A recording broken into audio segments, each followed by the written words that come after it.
That's pretty awesome. All right, so keep a big round of applause. Our first out of the thing, Jennifer. Big round, come on.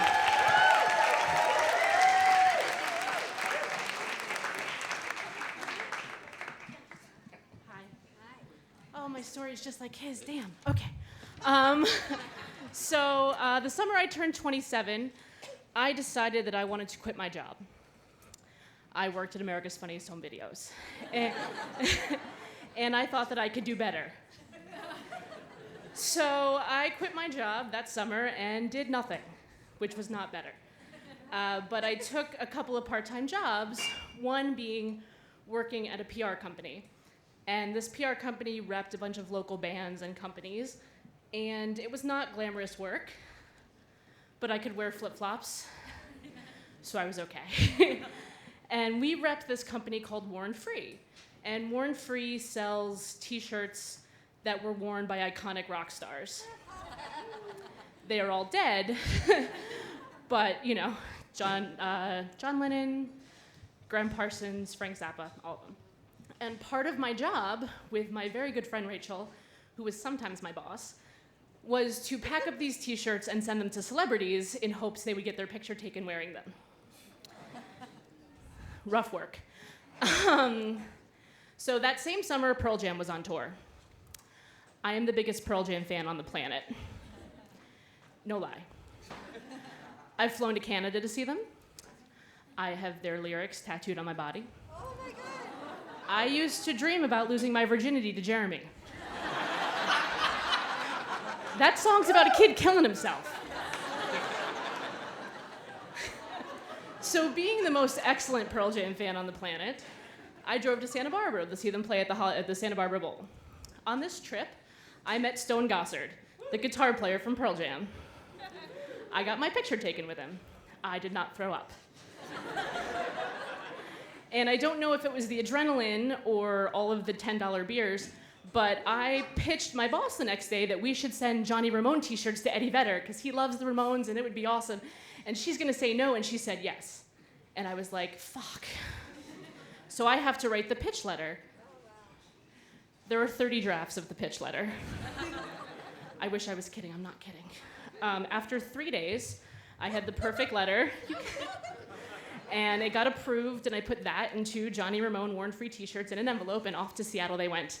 And I had done it. I had said something to Eddie Vedder that wasn't weird or stalkery, and it was totally official. And, you know, I had peaked at 27. Like, I met Stone. He sent a letter. Oh, it's perfect. And then July 31st happened. And I was at work at the PR company, and my computer had crashed. So I was on hold with Dell for like an hour. And no one could tell me what was wrong, and the office phone rings, and the intern picks it up, and she says, Jen, the phone's for you. And I'm like, shit, I'm not hanging up the phone. Rachel, can you take it? And Rachel says, sure, but who is it? And the intern says, it's Eddie Vedder for Jen. So my first response is, shit is not funny. Intern, get out. Rachel picks up the phone, and I'm waiting on hold, and I look at Rachel, and she's waving her arms, and she's jumping up and down, her eyes are huge, and my second reaction is, fuck, what have I done?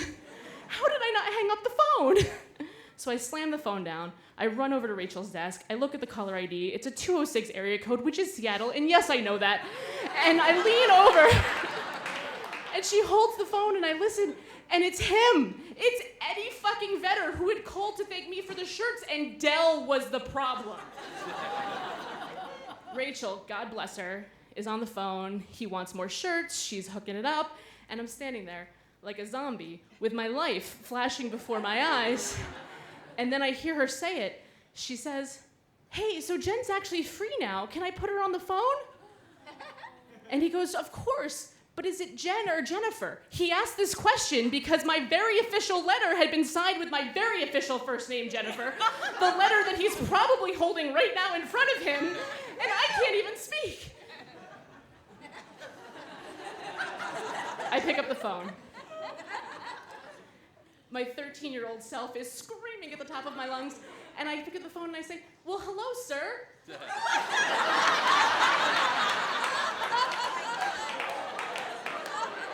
And he says, well, hey, Jen, how's it going?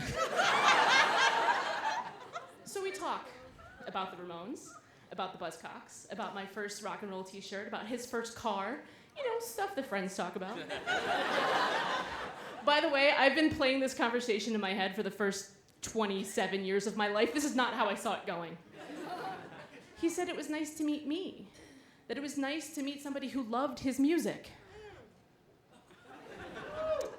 So we have this really great chat, and then the conversation is over because I've literally run out of words, and I tell him very politely that I have to go because in 30 seconds I'm going to be reduced to giggling fangirl. And he laughed and he said, "No, you're doing a good job." And we hung up the phone.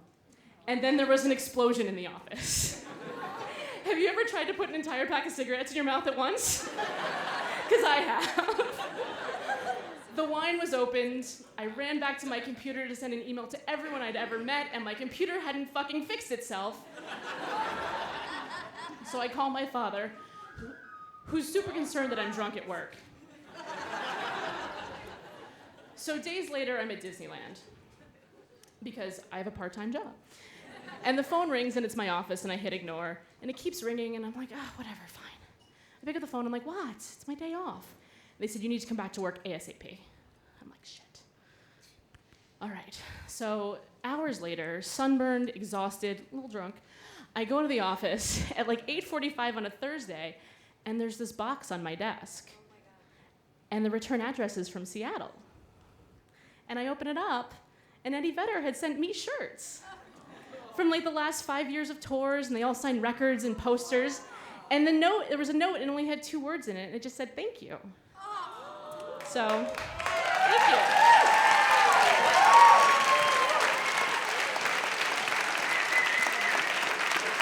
Come on for Jennifer.